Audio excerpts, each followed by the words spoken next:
حضرت عمر بن عبدالعزیز بادشاہ تھے۔ آواز دی، گھر میں بیٹھے، بیٹی پانی کا پیالہ تو لاؤ۔ بیٹی خاموش ہو گئی۔ ساتھ والا کمرہ بیٹی کا۔ پھر آواز دی، بیٹے سن رہی ہو؟ جی ابا جی سن رہی ہوں، پانی کا پیالہ لا کر دینا۔ بیٹی خاموش ہو گئی۔ تیسری آواز دی تو زوجہ پانی لے کر آ گئی۔ کہا حضور لے پانی۔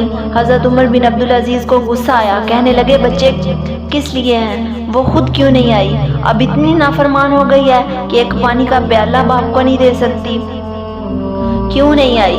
زوجہ کہنے لگی چلیں درگزر کریں۔ اس نے کہا ہے ابا کو نہیں بتانا۔ کیوں نہیں بتانا؟ کیوں نہیں آئی؟ میں نے اس کو پکارا تھا، تمہیں پکارتا تو تم آتی، تمہیں بتانا پڑے گا۔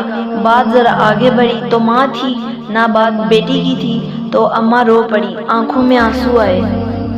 کہا کیوں رو رہی ہو؟ کہنے لگی بیٹی کا پاجامہ پھٹ گیا ہے، دوسرا ہے نہیں، اور آپ لے کر بھی نہیں دیتے، کمرے میں بیٹھ کر تو پاجامہ سی رہی ہے، تو کہہ رہی تھی کہ ابا کو بتانا نا، انہیں تکلیف ہوگی، تو وہ اس کے پاس دوسرا ہوتا تو آ جاتی، ایک ہی تھا، اس لیے نہیں آئی۔ حضرت عمر بن عبدالعزیز اٹھے، سر سجدے میں رکھا، کہنے لگے یا اللہ تیرا شکر ہے، تو نے میرے بچوں کو بقدر ضرورت روزی عطا فرمائی، اللہ تیرا شکر ہے۔ ایک روایت میں پڑھی، کلیجہ منہ کو آیا۔ مصطفیٰ کریم بیٹھے تھے۔ سیدہ عائشہ رضی اللہ تعالیٰ عنہ عرض کی، کہا یا رسول اللہ وہ دیکھیں۔ سیدہ فاطمہ آ گئیں، وہ دیکھیں بی بی صاحبہ بغیر بتائے آ گئی۔ حضرت فاطمہ تو زہرا آئی، حضور نے فرمایا فاطمہ بغیر اطلاع کے؟ کہنے لگی حضور چھوٹا سا کام تھا۔ کیسے آئی ہو؟ تو بی بی صاحبہ اپنے پلو چادر کا وہ کھولا، ایک روٹی بندھی ہوئی تھی، ایک روٹی چادر میں، یہاں لوگ زیور باندھتے ہیں، دولت باندھتے ہیں، ایک روٹی حضرت فاطمہ نے پلو میں باندھی، کھول کر پیش کی۔ کہا بیٹے یہ کیا ہے؟ کہا ابا جی کئی دنوں سے گھر میں روٹی نہیں پکی تھی، آج علی کچھ جوں لائے تھے، پیسے ہیں، چند روٹیاں بنی ہیں تو بچوں نے کھا لیا، تو میرے سامنے بھی ایک روٹی آئی تھی، میں لقمہ توڑا تو خیال آیا پتہ نہیں مصطفیٰ نے کھایا ہے کہ نہیں، پتہ نہیں حضور نے روٹی کھائی ہے کہ نہیں، تو حضور میں لے کر حاضر ہو گئی ہوں، مہربانی فرمائیں۔ تو فرمایا بیٹے بیٹھ جا۔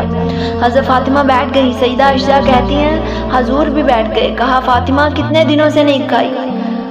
عرض کی کہ حضور 3 دن سے۔ فرمایا بیٹا میں نے 5 دن سے نہیں کھایا، آ جا، دونوں باپ بیٹی مل کے کھاتے ہیں۔ روٹی 2 حصوں میں حضور نے بانٹی، فرمایا چل آدھی تو کھا آدھی میں کھاتا ہوں۔ حضرت فاطمہ نے لقمہ توڑ کر منہ میں رکھا تو رو پڑی، حضور 5 دن سے نہیں کھایا؟